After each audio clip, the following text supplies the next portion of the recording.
जैन साहब की सबसे बड़ी खासियत ये कि अपने खजाने में से जितने हीरे निकालते हैं उससे ज्यादा और वो भर लेते हैं, आ जाते हैं, और उसके लिए वो करते हैं मेहनत, यानी कि माइनिंग, मतलब हीरे ढूंढने का काम। एक के बाद एक तगड़ी रिसर्च के जरिए वो अपने हीरे निकालने का काम करते हैं। तो जैन साहब बताइए, आज का आपका जेम्स हीरा आपका कौन सा है, कौन सा स्टॉक आज चुना है आपने? स्टॉक्स बताने से ज्यादा मुझे मजा आता है अनिल जी, आप जो इंट्रोडक्शन देते हैं हर बार अलग अलग तरीके से, आप भी कहां से खोज के माइनिंग करके लाते हैं वर्ड्स को, जबरदस्त तरीके से आप प्रेजेंट करते हैं। I really love it and मजा आता है अनिल जी। बट अब आ जाते हैं पॉइंट पे एक बार, वो है stock प्लास्टी blends India limited. प्लास्टी blends India limited India का लार्जेस्ट मैन्युफैक्चरिंग एक्सपोर्टर है कलर और एडिटिव मास्टर बैचेस के, और पहले भी मास्टर बैचेस की एक कंपनी मैंने दी हुई है, और थर्मोप्लास्ट कंपाउंड्स बनाती है, प्लास्टिक प्रोसेसिंग इंडस्ट्री में यूज होता है। जबरदस्त कंपनी है, मुंबई बेस्ड कंपनी है, बहुत अच्छा एक इनका वर्ल्ड क्लास मैन्युफैक्चरिंग प्लांट है, रुड़की में भी प्लांट है, उत्तराखंड में, पलसाना में है। सो ओवरऑल अगर अचीवमेंट्स की बात करें कंपनी की, ये फर्स्ट मास्टर बैच कंपनी है जो एक्सपोर्ट हाउस है, और इनफैक्ट जो एक्सपोर्ट्स के अवार्ड्स मिले करीब 2003-4 से लेकर कंटिन्यूअस 8-9 साल तक इसको प्लेक्स काउंसिल, जो कि प्लास्टिक एक्सपोर्ट प्रमोशन काउंसिल होती है, जो कि एक ऑथराइज्ड बॉडी है, तो कई बार क्या होता है कई अवार्ड्स आपको मिल जाते हैं इधर उधर से, बट जो सरकार की जो ये एक्सपोर्ट प्रमोशन काउंसिल्स होती है, इनसे उन्हीं को ही मिलता जो एक्चुअल में बहुत बढ़िया से काम कर रहे होते हैं। तो वहां की जो प्लेक्स काउंसिल है उससे इसको अवार्ड मिला हुआ है।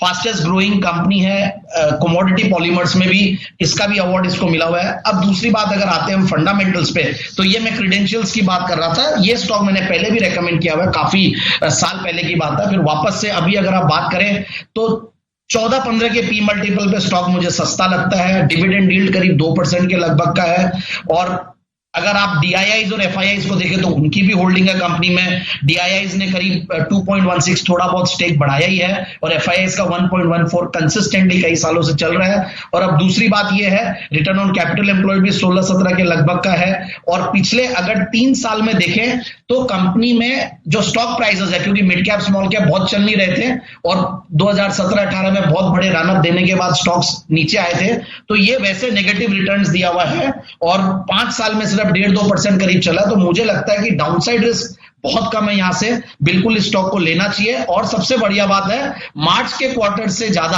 अच्छा जून का क्वार्टर था। मार्च 20 का अगर 4.96 करोड़ का क्वार्टरली प्रॉफिट था, तो जून का 6.23 करोड़ है। तो ट्रेलिंग बेसिस पे भी अगर 12 मंथ्स बेसिस पे भी देखें तो कंपनी के प्रॉफिट्स अच्छे हैं, 32 करोड़ का क्वार्टरली पैट है। तो इन सबको देखता हूं तो मुझे ये स्टॉक बहुत बढ़िया लगता है, और प्रोमोटर्स की भी स्टेक सफिशिएंटली अच्छी है 63.65, जिससे भी मुझे और ज्यादा कॉन्फिडेंस आता है। और नेट प्रॉफिट मार्जिन भी कंपनी के अच्छे हैं, 6-7% के पैट पे काम मार्जिन पे काम करती है। सो ओवरऑल जिस सेगमेंट में वहां पे बहुत ये लीडिंग कंपनी है, और बिल्कुल यहां से मुझे लगता है 230 से 50 के टारगेट्स के लिए स्टॉक को बिल्कुल लिया जा सकता है।